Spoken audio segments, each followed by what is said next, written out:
This is a very special conversation. Thank you very much for joining us. I'm Jesse Goldberg-Strasser with the Lansing Lugnuts and the Michigan Baseball Hall of Fame.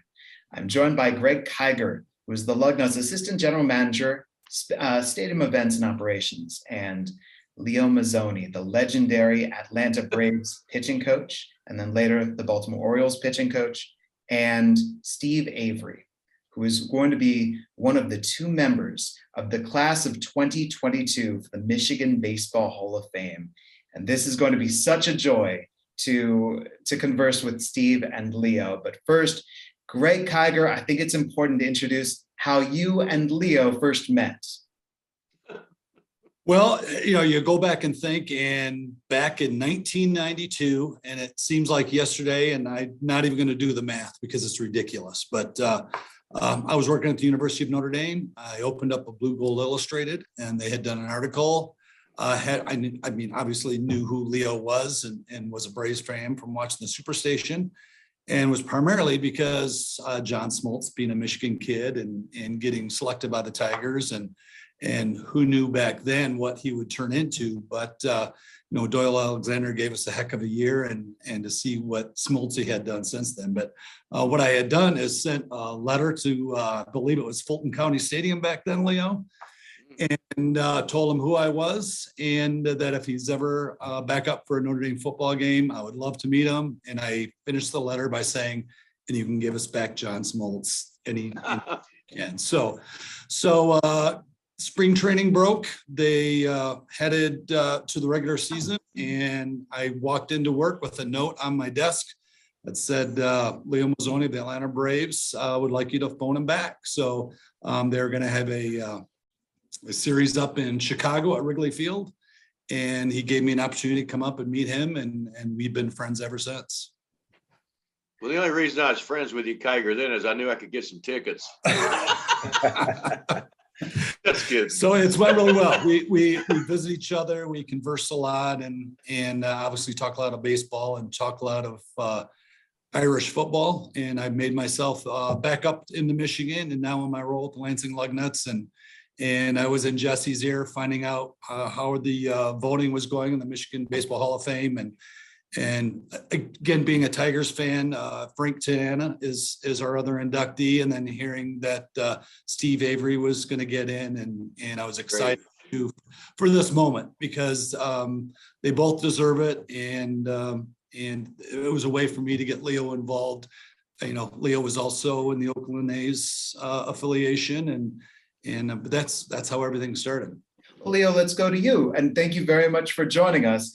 So you signed as a teenager with the San Francisco Giants, right? Right. Yeah, I ended up pitching 10 years in the minor leagues, and in Birmingham and Tucson with AA and AAA with the Oakland A's. But I came close, but no cigar. You run into some Averys against you in the minor leagues, and you don't quite match up. But it was funny. My last year at AAA, a spring training, they called me in, and I'll never forget Sid Thrift, who I'll always be grateful to. He says, Leo, we think you're coaching material. And I said, yeah, me too, down the road. They said, no, now. So that was their way of saying I wasn't going to pitch anymore after pitching 10 years in the minors. So they set me up with my first job, and then everything evolved. And thankfully, after that, I signed with the Braves, and we went from there. But my career really took off once Bobby Cox became the general manager. Could we officially say that Hank Aaron hired you with the Braves? Right. He called. I got a phone call from him because I was managing Kinston in the Carolina League, and it was a co-op team. So the Braves optioned 8 players. Well, 5 of them were pitchers, and 3 of them ended up in the top 10 in the league in pitching. And that's when he called. His secretary called and said, "This is Susan Bailey." And I looked around and going, do I know a Susan Bailey somewhere? And I said, yeah. And he said, Mr. Henry Aaron would like to talk to you. And he invited me down to spring training, and he wanted me to look at all the pitchers in the instructional league. And at the time, the number 1 prospect that I thought was Steve Bedrosian, which was not hard to figure out because Bedrock had a great arm. So, and then he signed me, and I said, what team do you want me to manage? And he goes, no, we want you to be a pitching coach. So that's how it all started. But once again, my career didn't take off until Bobby became a general manager. All right, Steve, this brings us to you. So off we go. You're at John F. Kennedy High School, basketball star, cross-country star, and what a baseball player. Let me ask you, and when I first started reading about your career, and especially your strengths, was there a pitching coach while you were coming up who really helped you? Well, yeah, I mean, obviously I was lucky enough once I got into the Brave system to have Leo and Bruce Delcan were my first two big league pitching coaches. And, Leo, I worked with him in the minor leagues, and so many guys to name, even Brian Snicker was down there at the time. So I was just really lucky to have great coaching, coming out of high school. But really, I got to give a ton of credit to my dad. He pitched in minor leagues for the Tigers. So it's like growing up having your own pitching coach from the age of, 8 or 9. And I just always felt like that was a huge advantage for me. What was it winning the American Legion State Championship? How was that like? That was cool. It was actually my little league coach decided to put together a Legion team. So Taylor, Michigan hadn't had a Legion team in a while.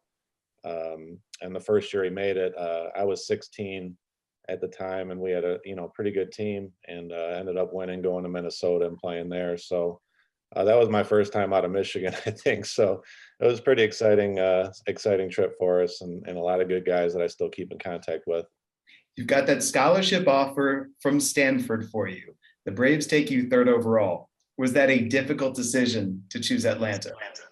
Once I went that high, it really wasn't. At the time, going into my senior year, I didn't really know what was going to happen. My first start of my senior year, it was snowing, and I think Bobby actually might have been at that game, but there was probably 40 or 50 scouts there, and it was kind of funny. I mean, I went down to throw my side to get ready for the game, and all 40 or 50 of them followed me down there, and then when the game started, it looked like a herd of people walking back behind the plate then. And so once that happened, I knew that there was a pretty good chance I was gonna get drafted if I had a good year, and ended up having a really good year. So if you hadn't traveled around that much outside Michigan, what was the Appalachian League like for you? That was a wake-up call. I mean, I have 2 kids already in college. My last one's a senior, and he's getting ready to go next year. So I kind of told them, I mean, they have it made. They have, roommates. They, have a dorm set up for them. They have classes, a set schedule. I was sitting in a lifeguard stand, and my dad called, and we didn't have cell phones back then either. So he called and got a message to me that I signed, and I'll be leaving like the next day. So I flew. The team had already started. I flew down to the middle of Tennessee, and there's some guy with a sign there to pick me up. I get on a bus to go to the field. And on the way to the field, Scott Grove, sitting next to me, said, "Hey, you want a room together in Pulaski?" And I'm like, "Sure." And I was so clueless on what to do about anything, but I think it worked out pretty well. So this is 1988. 1989, we're still a year away from you meeting Leo. 88, Bull Durham comes out in movie theaters. In 1989, you are a Durham Bull. Did that feel special? It really did. I mean, it was such a cool place to play. And then in the minor leagues, you never know what you're getting as far as fans, especially in the A-ball level. And we would have 8,500 people there every night, a lot of college kids. So, being a 19-year-old, and like I said, that was my first full season. I almost didn't even want to leave at the midpoint. We had a great team. We won the first half. And then they told me I was getting moved up to Greenville, and I had so much fun that I almost said, no, I'd rather just stay here for the rest of the year. But ended up moving to Greenville, and like I said, everything worked out for the right way. Leo, had you met Steve before he was assigned to Richmond? No, no. I saw him in spring training, but what certainly impressed me about Steve was when we really hooked up to get serious about this thing is that a lot of people asked me, they said, "What'd you teach him?" And I said, "Nothing." They said, "What?" I said, "Nothing." I said, "He had his pitches when he signed and when he came and when he joined us." I said, "My job's only to have him keep what he has, what he developed, and you could tell he was such a great competitor. And he had, to me, 4 outstanding pitches, and then he had the courage to throw a pitch at any time at a very young age."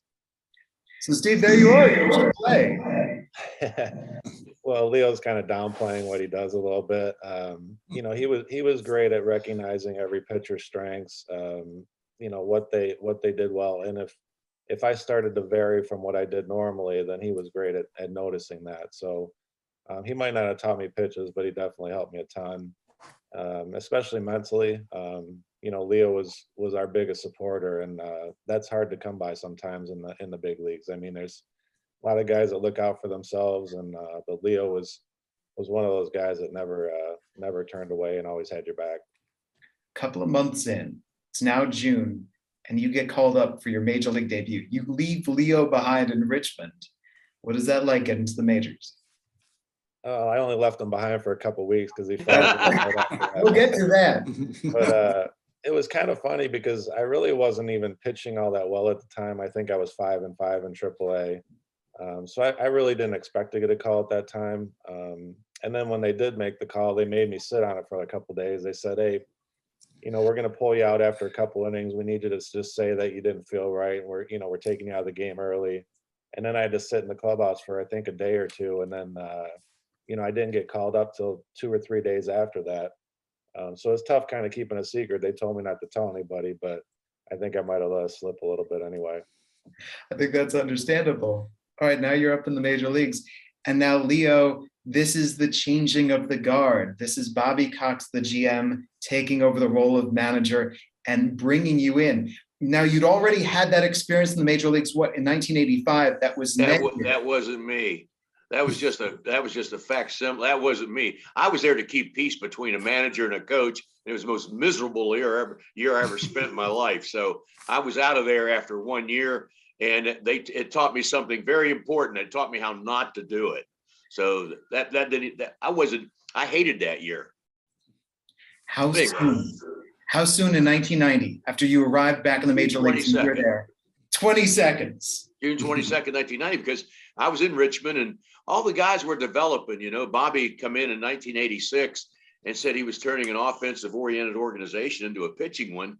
And then I had the reputation of our pitchers not getting sore arms, and that was the main reason why he took me. And then we communicated from 86 with having to project starting rotations down the road. And Steve was always a part of it, when you were projecting talent. And you would look at Steve Avery and Pete Smith. And then in Richmond, we had ended up with two great relievers, as it turned out, in Kent Merker and Mike Stanton. And then you had the trade for John Smoltz. Here comes Smoltzy, So, Glavine was already up in the big leagues, but hadn't had any success yet. So it was all building, and we were trying to put together. Tommy Green was another one that we ended up losing to the Phillies that I hated to see him go, but this was all projected to start in the 90s, early 90s. And when Bobby Cox made pitching his top priority, that's when this whole thing changed around. They told us, and I was told too, that you can't have good pitching in Fulton County Stadium because of the launching pad. You need ground ball pitchers. Well, guess what? Steve and Abe and Smoltzy were not ground ball pitchers. Okay. So don't try to make them ground ball pitchers. Let them pitch. So we dispelled that myth, right, Abe? Oh, yeah. Yeah. Steve, how was that? You just arrived in the major leagues. You're young, new manager, it's the GM, and here comes your pitching coach. Yeah, well, that was a little different. I think it was about 2 or 3 weeks after I got up there, and obviously the manager changed too. And Bobby, I'd known him from being the GM, and all of a sudden he comes down and says, "Hey, I'm going to manage this team." But almost instantly, you could just feel there was a cultural change, and even though we struggled in 1990, we had so much talent, like Leo said. It was just a matter of time of getting some young guys to get some experience. And then when we added guys going into 91, we knew we had a lot better team. There's a particular start, though, in 1990. I wonder how well you remember it. You tossed a complete game against Greg Maddux, who also tossed a complete game, but you beat him 3-0, and you had a couple of base hits against him. I remember that somewhat. I kind of forgot about the base hit part. I'll have to bring that up. But there wasn't a whole lot of great outings that year. So I know I had a couple good ones against the Dodgers as well. But I took my lumps, but I think Bobby and Leo knew that I had the kind of personality that I wasn't going to fold up and not learn from that experience. So I think there's, two different approaches of that, where you want the guy to be 100% ready in the minor leagues before he gets called up, or you put the guy up there and see what he's got, and hopefully he's strong enough to handle it. And I always felt like mentally I could handle that. Leo, 1991 is worst to first, so it's the whole team. But when Steve arrived and you saw him in spring training, did you realize this was going to be a big year for him? Well, I think that what really happened in 91, I mean, in 90, we were all figuring it out because we all grew up together. That's what made it an easy transition for a coach like me, a pitcher like Steve, and some Smoltz and all. We all grew up together, and so we knew we were going to be close and bonded and everything, and have some fun with this thing. And so we're all in spring training, and you could see, here we go. We needed somebody that could catch the ball. And so when Sherholtz came in, he asked everybody, and he asked me, I says, look, the pitching's in place. You don't have to worry about it. We got a rotation that's going to be absolutely outstanding, but we need somebody that can catch the ball. So that's when they changed the whole infield, and all of a sudden that gives the pitchers more confidence to throw strikes. But you could see the determination in spring training. So we knew we had something special. We just had to put it together and have everybody stay healthy. And of course, in 91, Steve was a big part of that. Matter of fact, you could say he was an ace. He pitched some of the biggest games in the history of the Atlanta Braves. And he was a Dodger killer going down the stretch at age 21. And two of the greatest games ever pitched in the history of the Braves in the NLCS against the Pirates. So, it was tremendous. I mean, I got Bobby one time though. Steve and I are walking down the bullpen, and we're in Three River Stadium, and we're down 3-2. And of course, you go over the pitching, over the high hitters and all the analytical BS. Only we did it with pencil and paper. So I'm just making meaningless conversation. And I said, Steve, what do you think? You got this thing figured out? He goes, yep. I said, what is it? He goes, I'm going to go warm up, find out what I got, and pitch accordingly. And I said, it makes more sense than any scouting report ever heard. anyway, he's getting ready. He's warming up, right? All of a sudden, he turns around and goes, just tell me when there's 5 minutes left. I said, huh? What? Okay, all right. Okay, Steve, there's 5 minutes left. The Pirate pitcher's coming in from the bullpen. He threw about 20 pitches or so, and you went, you did a double take because you knew it was there. And then, so I got Bobby. We went. Bobby goes, how's our young guy doing? I said, man, he's a nervous wreck. He's all over the place. Steve came out in the first inning, and I can't tell you here what Bobby called me in the dugout. But it was a great game, but there was a lot of great games that Steve pitched in 91. When you're a 21-year-old and you're trusting all your pitches, especially I love it because Steve would trust his changeup. And when you sign out of high school, and you go professionally with it, and you have a great arm with a great fastball and good break and stuff, pitchers have a tough time trusting a change. But with his mindset, he trusted that at an early age, and I think that was part of his success. Steve, I want to go back to the offseason. Was there something that you did between the end of 1990 and the start of 1991 to prepare yourself for the year?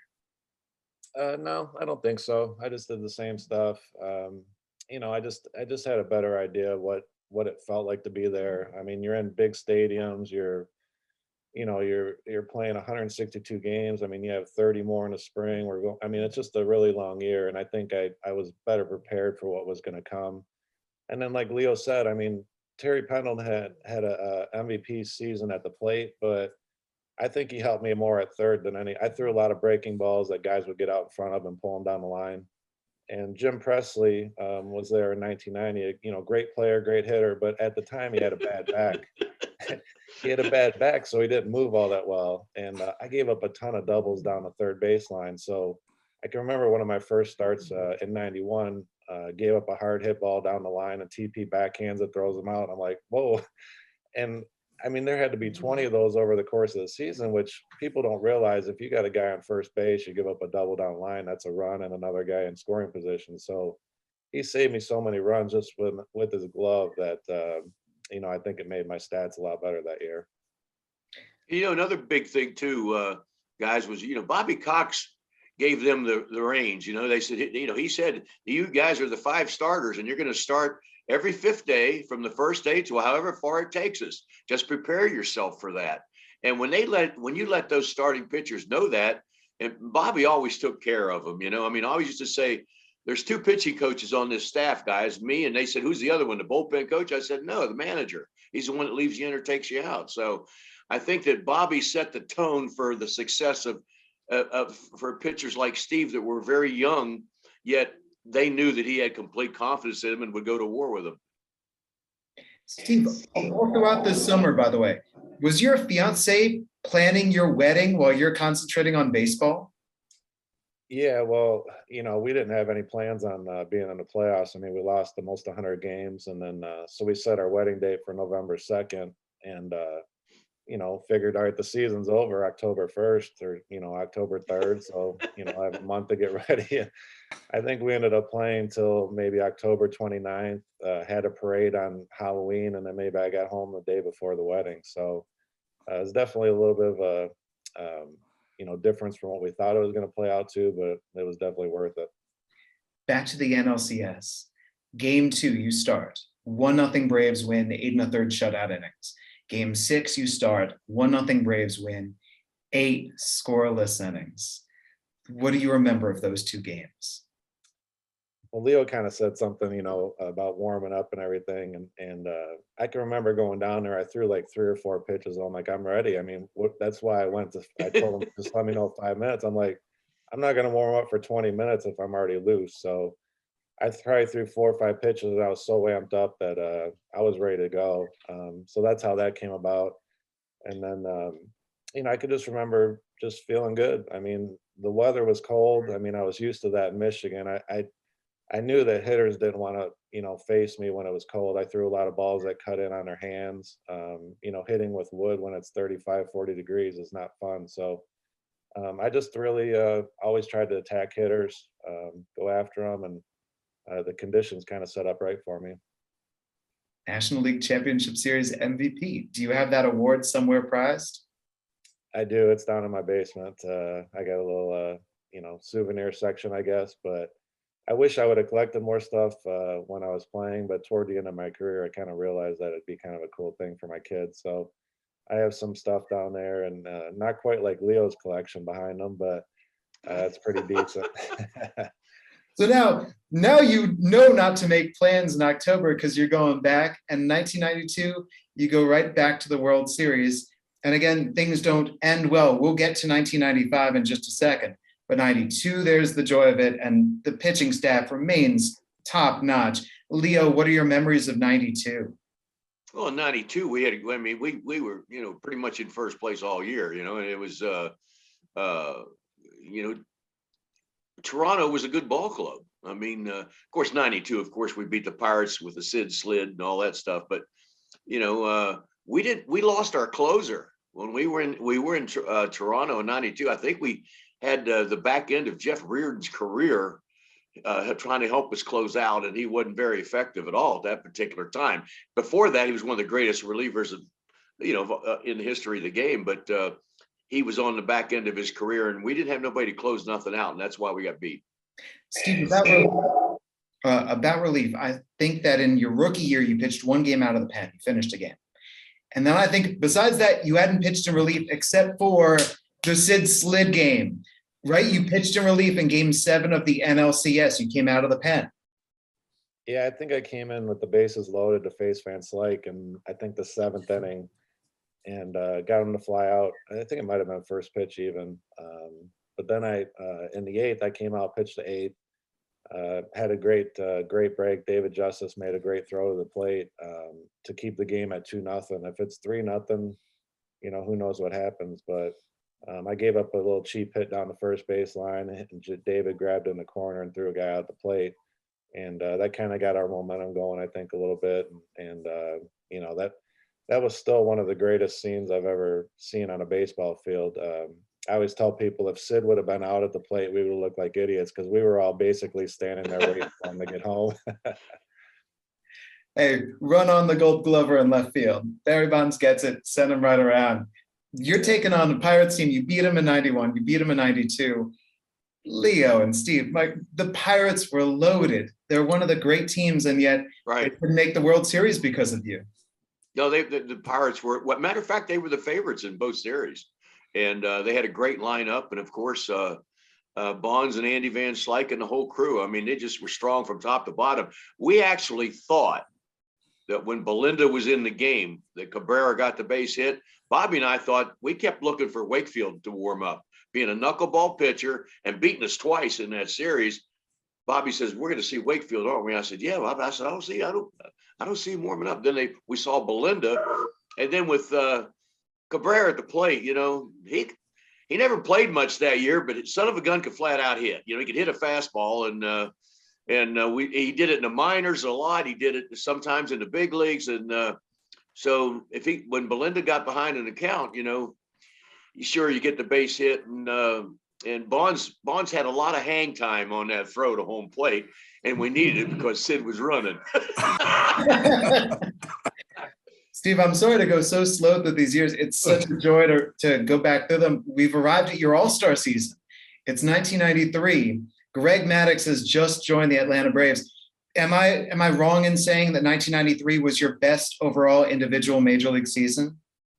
Yeah, I think so. From start to finish, it was. And it's funny you said that about Bonds, because we obviously beat him in 91, 92, made the All-Star game in 93 with him, and was talking to him in the outfield, and he said, I finally got you, Ave. They were up. I think they were up like 9.5 games on us to start the second half, and just an unbelievable team. So he said, we finally got you. And I said, well, we'll see. So we ended up going right down to the wire with the Giants. They won 103 games. We won 104, and they didn't make the playoffs because only 4 teams at the time made it. There was no wild card yet. So people don't realize how hard it was to make the playoffs. They always say the Braves should have won more. I mean, it was tough to win back then. It was tough to even get into the series. I mean, you got wild teams cards winning it now. So at the time, it was really difficult to even make it. And when we beat him that season, I don't think he was very happy about that. How was that All-Star game experience, by the way? Oh, it was great. I mean, I'm still so young at the time. I think things just kind of move faster at that age. So I probably didn't appreciate it as much as I would have later in my career. But, to be put into that company and be around those players, I have a jersey here on my wall that with all the names signed on it. It's just an unbelievable collection of talent, and I was very fortunate to be a part of it. 1994 is the strike. And let's begin first with you, Steve. You could see the strike coming. What was your reaction, and how did you spend that time without baseball? Honestly, I was kind of happy about it. My son was born in April. He was born 3 months early, and really struggled. He was in the hospital for 3 months. He was born at 27 weeks, weighed 2 pounds. So I had spent the whole year flying back and forth to see him and my wife. And, it was a pretty difficult year as far as that. So when we went on strike August 12th, I was able to get him down to Atlanta with me, probably right just before that. So, he was still on oxygen, having a tough time. So that actually gave me time to spend with him and hopefully help him, get better. And worked out great. He's 27 years old now, works for the Braves. And so that all worked out for the best. I wish I'd probably prepared myself a little better for the following year. But like I said, I had a lot going on and wasn't really thinking about baseball at the time. Leo, what did you do without baseball? Went nuts. Had a few more extra drinks. No, I was miserable. We had to report to the ballpark every day and stare at our lockers. I mean, it was awful. It was absolutely awful. I was miserable. And we were on the way to catching the Expos, and Expos had a good club that year, and we were a few games behind them, but we would have caught them. 1995, and Steve, you just said that you didn't prepare perhaps as you should have for the 1995 season, understandably considering what's going on off the field. So I found a quote from you which said in 1995 that you'd basically, I pretty much stunk all year was the quote, but it ended pretty well, didn't it? Yeah, and that's like Leo was saying about, Bobby supporting his pitchers. I mean, I struggled for a lot of the year.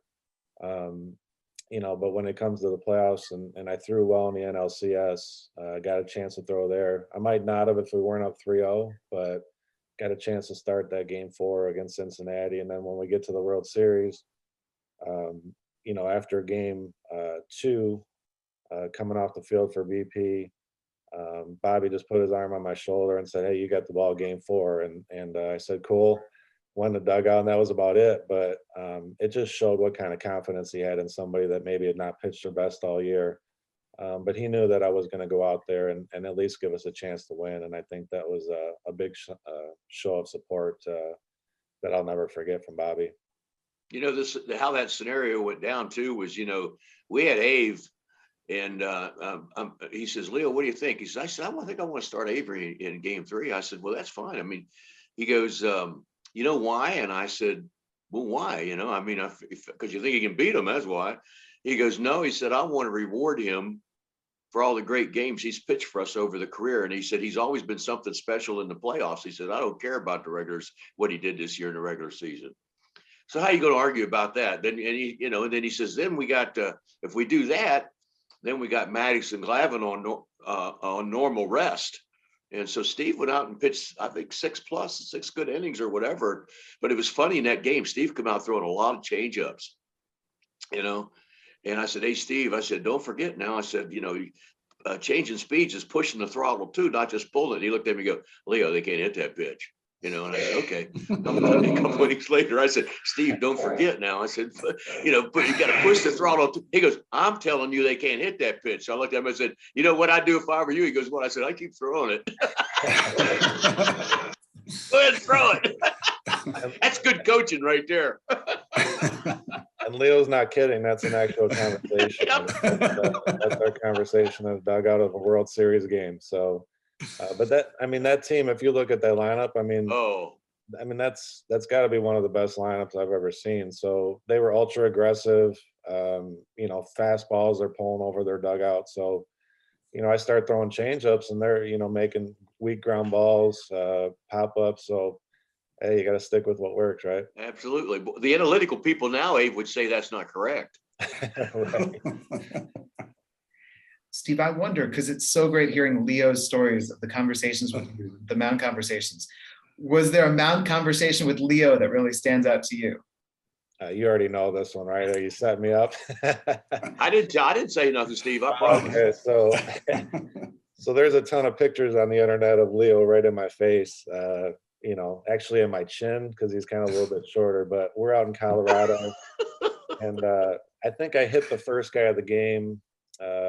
Next guy, I think I get him out, and then I hit the third batter of the game. I just hit 2 guys for some reason, 2 out of the first 3, and I, get the ball back, and I see Leo trot out of the dugout, and I kind of just swiped my hand and said, "Hey, go sit back down. I'm fine." I was trying to save him some time, but he was already on his way out, and he really didn't appreciate me kind of waving him off.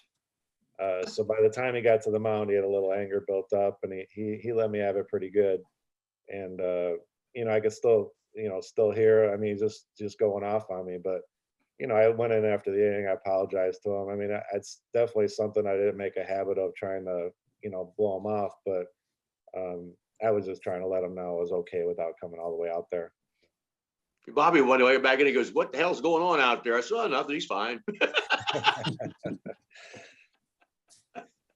I want to ask you, Steve, about hitting, because you were such a good hitter in high school. And then looking at your hitting stats, and me growing up watching baseball, the Braves pitching staff had a reputation of this was the best hitting pitching staff in the major leagues.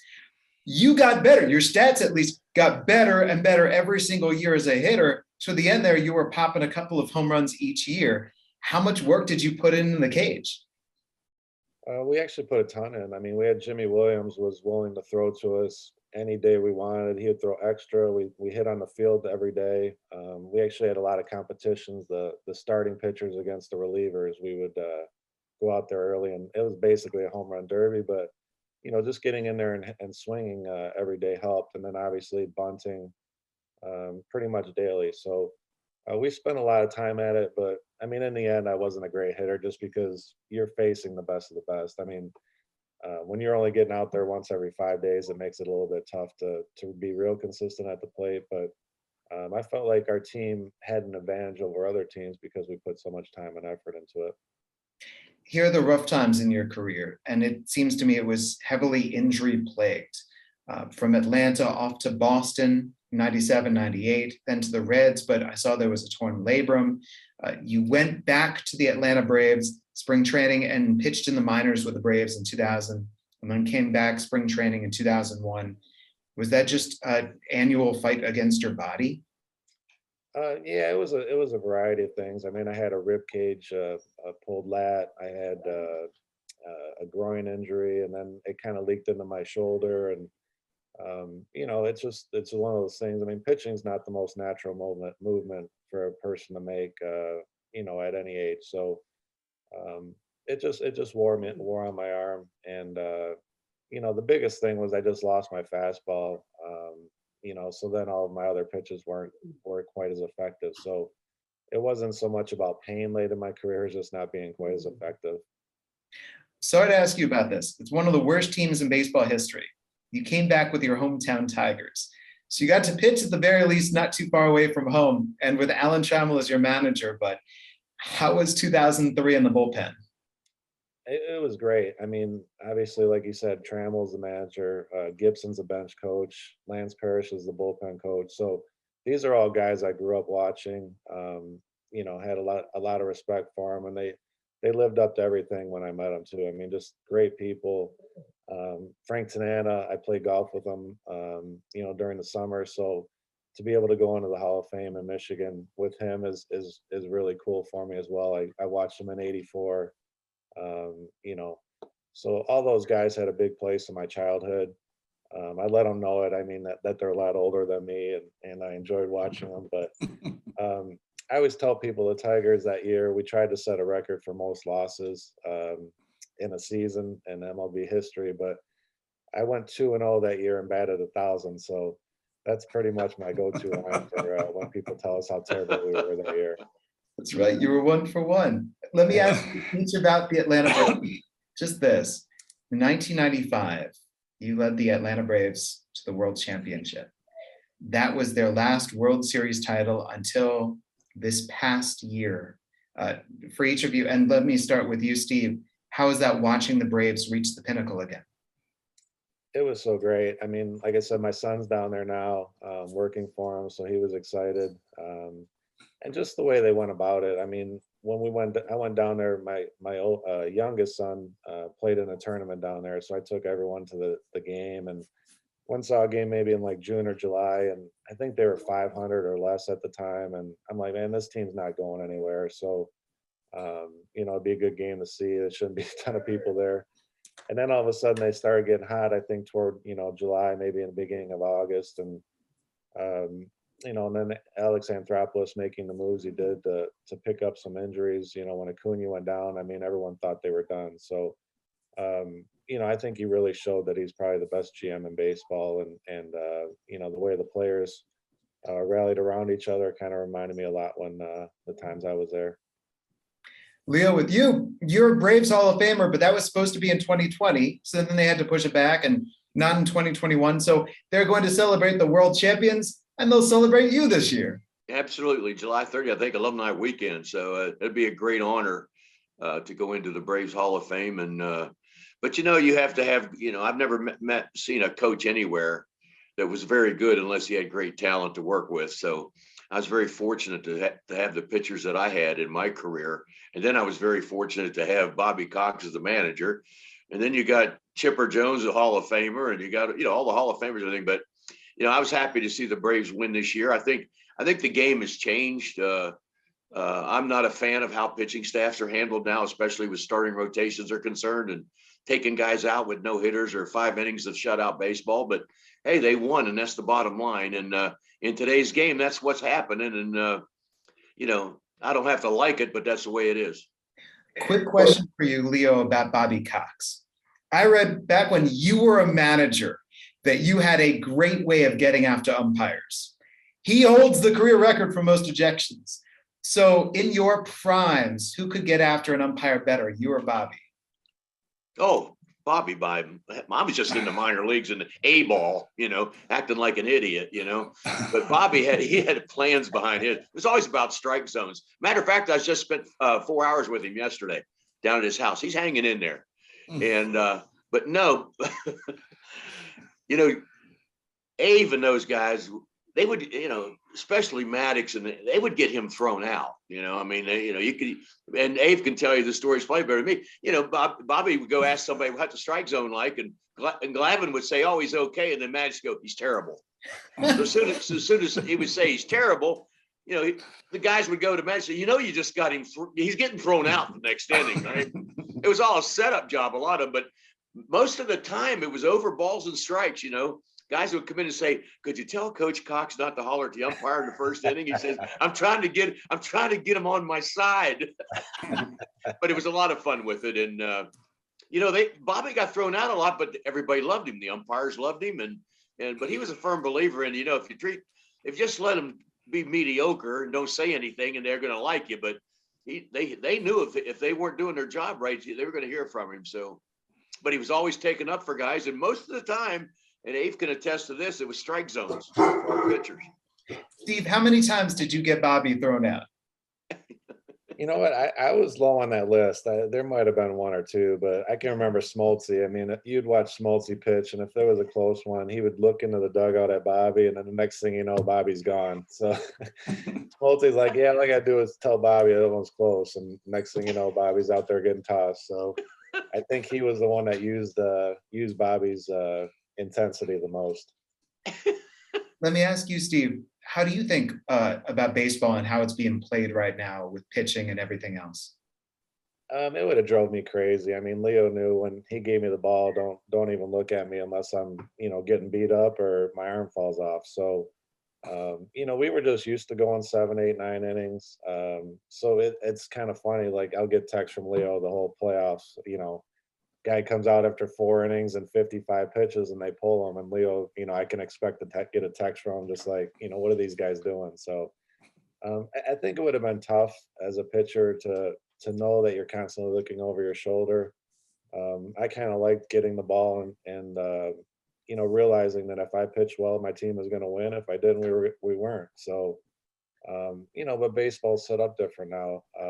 Just like you said, the bullpens are, everybody throws 100 miles an hour and they're effective. So back then the bullpen was a little bit different. I mean, the back end of it, the closer and maybe a setup guy were somebody that could really bring it, but the rest of them were mostly for when we weren't pitching well. I mean, there was middle guys that sometimes would go a month without pitching. So it was definitely a different setup back then. But like Leo said, it worked for the Braves, and I think they have a good chance to come back and win it again this year. That closes things up. We will see you, Steve, on July the 9th. First, Leo Mazzone, thank you so much for taking this time. My pleasure. Anything for Ave. Steve Avery, thank you so much for taking this time, and congratulations for being one of our members of the Michigan Baseball Hall of Fame class of 2022. I really appreciate it. I'm looking forward, and thank you to Leo too. Again, You got it, buddy. I'll be there for his induction in July, so I'm looking. I'll be there for yours too. You hear me, Kiger? I got you all set up. Okay, buddy. Good. I'll be there.